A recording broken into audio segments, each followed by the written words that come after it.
Donc, salut les riders, salut les footballers, du coup, des soccers, comme on dit en anglais. Donc, c'est Aurélien Machu. Aujourd'hui, vous avez vu le titre de la vidéo, on va parler de football, bien sûr, et de skate. Quel lien il y a entre le football et le skate?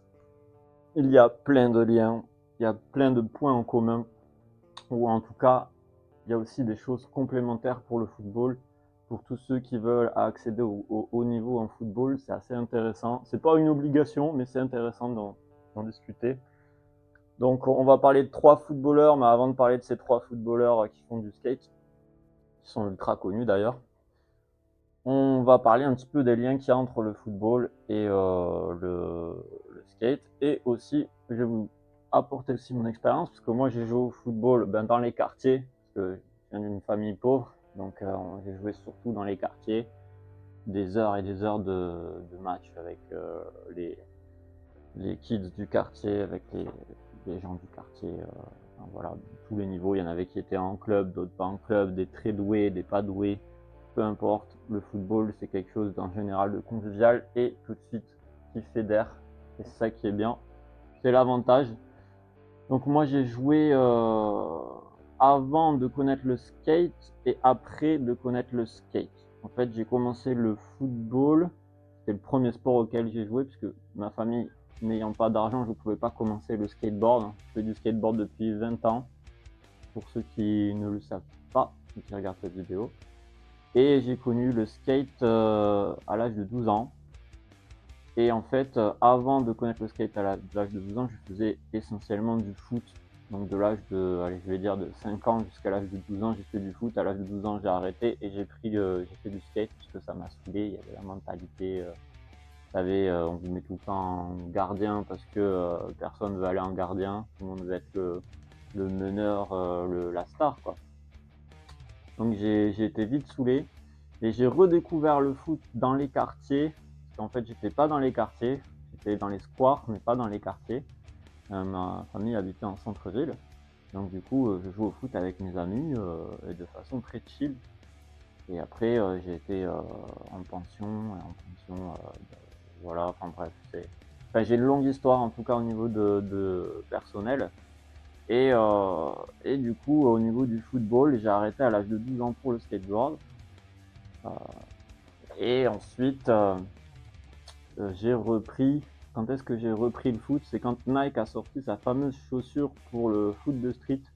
C'est une chaussure qui a été reprise des chaussures de foot normales, hein, en gazon, hein, avec les gros crampons, sauf qu'ils ont diminué les crampons, en fait, pour en faire une chaussure qui a. Vous pouvez marcher avec, donc c'est pas ce qu'il y a de mieux. Une chaussure très basse, en fait, un peu comme une Vulk, mais pas une Vulk, c'est vraiment une chaussure de foot typique avec le lassage sur les côtés. Et en fait, ce qui permettait un meilleur contrôle du ballon. Et j'ai repris ça parce qu'en fait, c'était la même période où il y avait eu FIFA Street 2, pour ceux qui ont connu FIFA Street, le jeu vidéo. Et en fait, ça m'a intéressé de pouvoir utiliser le ballon contre les murs, le renvoyer et utiliser cette technicité. Et je voulais juste la découvrir. Donc j'étais allé dans les quartiers, à l'époque j'étais à l'Aden, à Castres. Donc j'étais dans ce quartier qui était vraiment un quartier chaud. Vraiment un quartier chaud. Si on doit comparer au Mirail, c'est pas aussi chaud, mais c'est à moitié, on va dire que c'est la délinquance de Mirail, c'est ça, vous voyez, au niveau du niveau. Et bien l'Aden, c'est ça. Et là où j'étais à Lameillé à Castres, c'est ça. Voilà, ça, enfin, voilà, donc c'était en milieu de niveau de délinquance. Il n'y avait juste pas les règlements de compte à l'arme blanche et à l'arme à feu dans ce quartier, mais sinon c'était le même mood. C'était vraiment glauque. Donc, mais bon, bref, il y avait quand même une super énergie avec les gens et c'est là où j'ai joué peut-être pas mes meilleurs matchs de foot quand je jouais au foot. Si je dois, enfin, si quand même j'ai joué des bons matchs de foot en foot de rue, c'était vraiment plaisant. Même si c'est pas ce que j'aimais le plus, j'ai quand même appris pas mal de choses au niveau de la technicité parce que j'ai repris le foot juste après d'avoir commencé le skate. J'ai commencé à l'âge de 12 ans et j'ai repris le foot à l'âge de 18-20 ans par là, dans les quartiers. Et en fait, j'ai vu la différence entre le foot avant d'apprendre le skate et le foot après. avoir appris le skateboard, et il y a une grosse différence de technique et de vision du foot. Franchement, je vous le dis, on ne voit pas du tout le football de la même manière. On le voit de façon plus complexe, plus technique et plus précise. Et aussi, on voit mieux notre environnement après avoir fait du skate. C'est indéniable, la vision, elle est beaucoup plus précise, beaucoup plus complète. Donc voilà, j'ai fait ça, et j'ai eu mes meilleurs matchs de foot, je les ai fait en collège, à Jean Jaurès, à Albi. Parce que vraiment, il y avait une super ambiance pour faire du foot. C'était vraiment prendre une level et tout, c'était vraiment ouf. Ils avaient une culture foot très fun, et du coup, c'était super agréable. Donc voilà, ça c'est les meilleurs matchs de foot que j'ai fait, c'était vraiment Jean Jaurès à Albi au collège. Donc je fais des bisous à ceux qui étaient dans les années 2004. Voilà, si jamais il y en a qui me reconnaissent. Voilà. Bref, donc longue intro pour vous expliquer tout ça au niveau où je me situe par rapport au foot. Donc je suis la meilleure personne pour parler de technicité du skate par rapport au football, et de ce que le football peut apporter au skate, et de ce que le skate peut apporter au football. Alors, donc on va passer sur ces trois plus grands footballeurs qui pratiquent le skate à l'heure actuelle. Donc on va parler du tout premier, c'est Zinedine Zidane. Le deuxième, c'est Alexandro Canal, qui est aux États-Unis. Donc Zinedine Zidane, vous connaissez, c'est un footballeur français très connu, une légende même du foot français, 98 Coupe du Monde, etc., etc. Je ne vous fais pas tout le speech de Zinedine Zidane, vous le connaissez bien. Alessandro Canal, c'est un Américain, tout simplement, un footballeur américain qui est dans une équipe américaine. Alors c'est du beach soccer, attention, on en voit rarement, donc c'est très bien que je fasse cette vidéo. Et du coup, le dernier, c'est Gustavo Scarpa, qui fait la Coupe américaine d'Amérique du Sud, la Coupe d'Amérique du Sud de football, et il en gagne des Coupes d'Amérique du Sud de football. Pour vous situer, la Coupe, on n'en entend pas trop parler en Europe, mais la Coupe de football d'Amérique du Sud, ça réunit tous les pays d'Amérique du Sud. L'Argentine en fait partie, le Brésil en fait partie, le Mexique, enfin tous les pays d'Amérique du Sud qui participent. C'est une grosse coupe, c'est peut-être la plus grosse coupe. Il y a l'UEFA aussi, hein, on va pas se mentir, ils sont bons, hein, c'est une grosse coupe aussi, mais c'est une des plus grosses coupes de football au monde.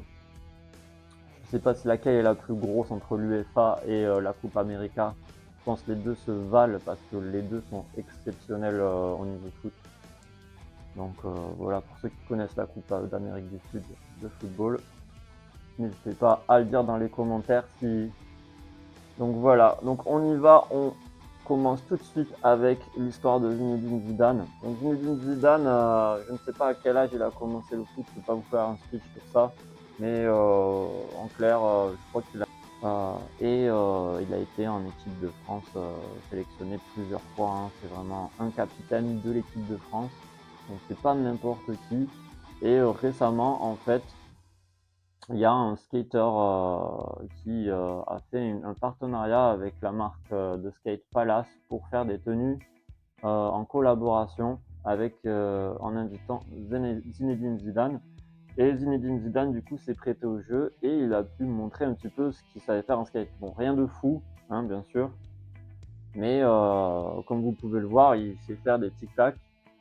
Par exemple, il sait se diriger, et puis il a tout simplement expliqué que, en fait, dans la vidéo promotionnelle, que en fait, quand il était dans les quartiers à Marseille et qu'il faisait du foot, de temps en temps, il y avait toujours un pote à lui ou un pote à un pote qui avait un skate, et il faisait du skateboard comme ça. Donc du coup, il a connu le skateboard assez tôt. Et voilà, on peut voir qu'il est vachement à l'aise sur un skateboard, c'est assez étonnant d'ailleurs. Même le skater qui fait la promo en question est super étonné qu'il sache faire du skate. Alors, est-ce que c'est de l'acting? Je sais pas, mais en tout cas, c'est assez étonnant même pour moi quand je vois un skater, enfin un footballeur faire un tic-tac. Le tic-tac, en fait, c'est assez difficile à maîtriser. hein, je dois vous avouer. C'est assez difficile à maîtriser. Moi, par exemple, quand j'ai commencé le skate, je l'ai fait que 2 ans après. J'ai pas réussi à le maîtriser tout de suite, et puis j'avais pas forcément aussi des affinités sur ce mouvement. Mais c'est un mouvement qui apprend à bien maîtriser la planche et à être à l'aise dessus. Donc si jamais vous voulez le tester, n'hésitez pas. Donc voilà, en clair. Donc voilà, c'est juste une petite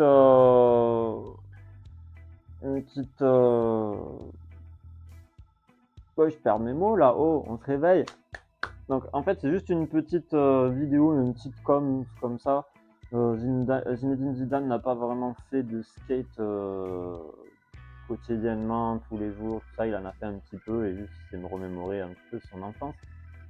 Dans cette vidéo, en tout cas, on le voit se remémorer son enfance. Et du coup, maintenant, on va passer à Alexandro Canale. Donc Alexandro Canale, il faut se resituer. C'est un footballeur en fait qui fait du beach volley, du beach volley, du beach soccer, du beach football quoi, du football de plage. Et il y a des tournois comme ça qui sont moins populaires que le foot normal, mais c'est populaire aux États-Unis et au Brésil. Vous avez tellement de types de football. Vous avez du tennis football, du tennis de table pardon, football.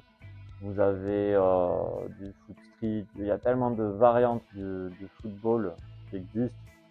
Je pourrais y passer la journée à vous expliquer toutes les variantes qu'il y a entre le futsal, le foot street, le foot de table, tennis de table foot, enfin, le beach foot, beach soccer, bon bref, en clair.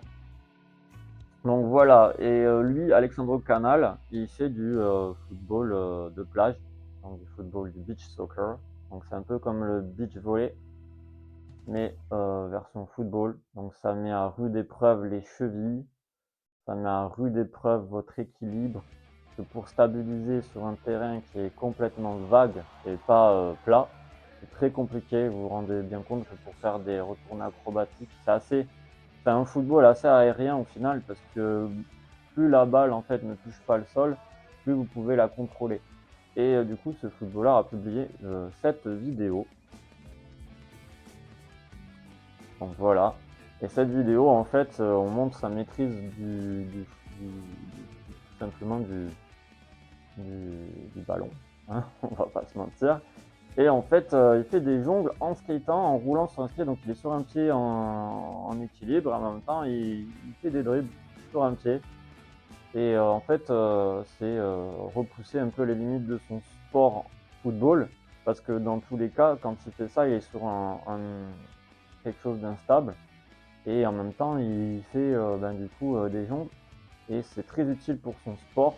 Parce que du coup, il peut maîtriser la technique et l'équilibre à un niveau au-dessus, ce qui lui permet que quand il est dans les matchs, de pouvoir le faire de façon rapide et efficace et plus précise, vu qu'il va plus loin dans la vie courante et il se prépare pour tout ce qui est match. Donc c'est quelque chose d'intéressant. Ça, c'est un bon exemple pour vous montrer à quel point le skateboard peut améliorer les performances sportives de tous les sports, hein, pas que le foot, et pourquoi c'est utile. Donc voilà, je vais voir un petit peu son Instagram et tout sur ses skills sur le skateboard. Donc vous aurez vu un petit peu quelques extraits. Et là maintenant, on va passer à l'exemple le plus intéressant pour moi, celui qui m'a le plus choqué aussi. Je m'y attendais pas du tout. C'est Gustavo Scarpa, le footballeur brésilien. Je suppose, j'ai pas trop tout suivi, hein. Il est brésilien pour moi. Donc vous me direz si je me trompe, c'est possible que je me trompe. Je suis pas très connecté au niveau du football, faut le savoir, hein. C'est juste, je m'y intéresse de loin, mais je suis pas du tout passionné et je n'aime pas particulièrement le football. J'ai juste joué, je sais juste ce que c'est, et c'est pas le sport que j'aime le plus. Donc par exemple, je viens de Toulouse, je suis pas le Toulouse Football Club. C'est bien que le Toulouse Football Club ait été champion de France l'année d'avant, mais bon, ça m'a pas. Enfin, je suis quand même content qu'ils aient gagné parce que Toulouse c'est ma ville. Mais je suis pas passionné par le foot spécialement, donc voilà, ça n'améliore pas ma vie, ça change pas grand chose à ma vie, c'est que je vais pas porter le maillot du tout, ce football club pour moi, enfin vous voyez, je suis pas fan à ce point-là. Il y a juste, je regarde de loin. Donc là, on parle du coup de Gustavo Scarpa. Donc Gustavo Scarpa est un grand footballeur, il faut le savoir. Il n'est pas connu en Europe malheureusement parce qu'il ne concourt que en Amérique du Sud, dans la Copa América, la Coupe d'Amérique du Sud de football, qui réunit toutes les nations d'Amérique du Sud du football. Donc vous avez l'Argentine bien entendu, vous avez le Mexique, le Pérou, enfin voilà, toutes les grandes nations et le Brésil. Et lui, il est dans une équipe brésilienne d'ailleurs, si je ne me trompe pas. Corrigez-moi, hein. Je suis pas très pointu sur ça. Donc Gustavo Scarpa, en fait, il a fait le buzz, il y a eu un interview dans le Solo Skate Mag. Voilà, c'est un magazine de skate. Et en fait, il expliquait dans ce magazine de skate que il a été interviewé du coup par ce magazine, il a eu un article dessus de plusieurs pages et il expliquait qu'en fait, parce qu'en fait le magazine a réagi, a voulu faire cette interview parce qu'ils ont vu, ils suivent un petit peu le foot, les skateurs suivent le foot, hein. Il y a beaucoup de skateurs qui suivent le foot. Et en fait, du coup, ils ont vu qu'il y avait eu des photos publiées de la Copa América, donc qu'il avait gagné la Copa América, Gustavo Scarpa. Et en fait, le jour où ils ont gagné en fait toute l'équipe cette Copa América, ben en fait, il s'est fait prendre en photo avec toute l'équipe derrière la coupe et le skate. En fait, il avait préparé un skate pour montrer qu'en fait, c'est grâce au skate qu'il avait gagné la coupe. Et c'est ce qu'il explique dans l'article. C'est grâce au skateboard qu'il a gagné cette coupe d'Amérique. Il faut savoir que la Copa América, c'est vraiment une des coupes les plus difficiles au foot au monde. Donc je sais pas si c'est pas beaucoup plus dur que la coupe de l'UEFA. La coupe de l'UEFA c'est dur comme compétition, mais je sais pas si la Copa América n'est pas plus dure. À vous de me dire dans les commentaires si vous êtes spécialiste de football, qu'est-ce que vous en pensez. En tout cas, ce footballeur a plein de trophées, hein. Vraiment il y a énormément de trophées. Je sais pas si je vais pouvoir vous en montrer, mais en tout cas, il a je sais pas combien de fois gagné la Copa América et d'autres championnats avec il a fait plusieurs équipes de foot aussi. Il a jonglé, je crois qu'il s'est fait transférer récemment dans un autre club et il a remercié le club d'avant avec toutes les coupes qu'il a gagnées avec le club avec lequel il était avant. Donc, je peux pas vous situer exactement où c'est son club pour vous renseigner un petit peu plus. Moi, je sais juste que c'est un footballeur qui fait du skate régulièrement, pour le coup. Ça n'a rien à voir avec les autres skaters. Là, il fait vraiment du skate régulièrement. Il fait des kick-flips, il saute des marches. C'est assez étonnant pour un footballeur de son niveau. Et clairement, il a expliqué aussi le désir dans le magazine de skate que sa ville puisse avoir un skatepark digne de ce nom. Donc, il fait aussi ça. Il en a profité de montrer en fait, de se montrer en tant que gagnant de l'équipe de la Coupe d'Amérique avec son équipe, avec le skate. Il a fait exprès, il a dit je voulais que les gens sachent que c'est grâce au skate que j'ai pu avoir cette coupe, que j'ai pu me pousser aussi loin dans mon niveau. Et je veux aussi que les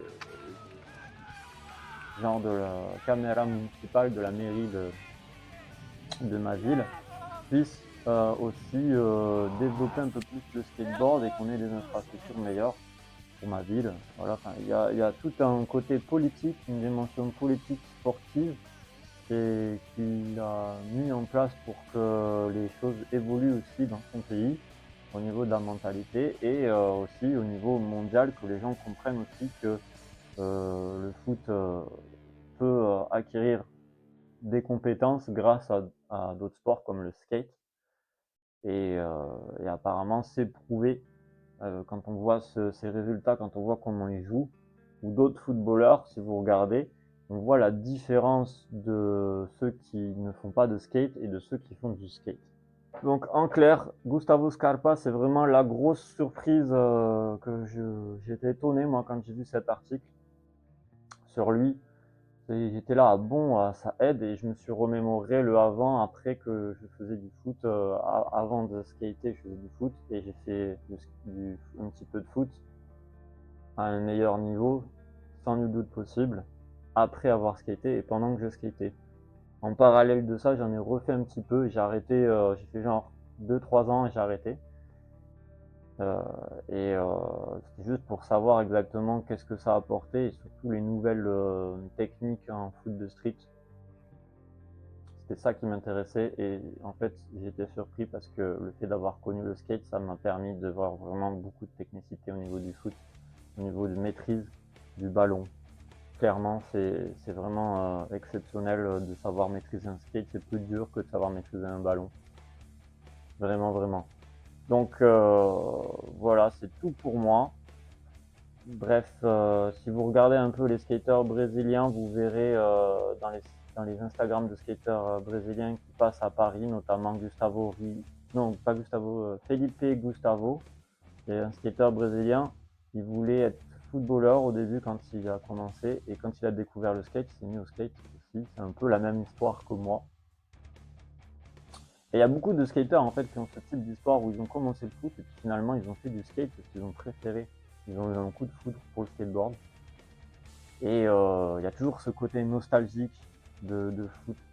Dans tous les skateurs qui ont commencé le foot avant le skateboard, il y a toujours ce côté nostalgique. Moi je l'ai un peu aussi. Donc quand je croise un kid qui fait des jongles, j'en fais avec lui par exemple. Juste pour le plaisir, sans prise de tête, sans stress. Juste pour le plaisir de faire du foot, pour mémorer les années avant, quoi. Et beaucoup de skaters ont ce moment de nostalgie. Ce moment de nostalgie. Donc n'hésitez pas à regarder tous les skaters brésiliens, c'est sûr, ils ont ce petit côté nostalgique au niveau du foot. C'est obligé, parce que c'est la nation du foot par excellence, le Brésil, en ce moment peut-être moins qu'avant, parce que c'est en train de prendre beaucoup d'ampleur dans plein de pays, le football. C'est quand même un sport vraiment international.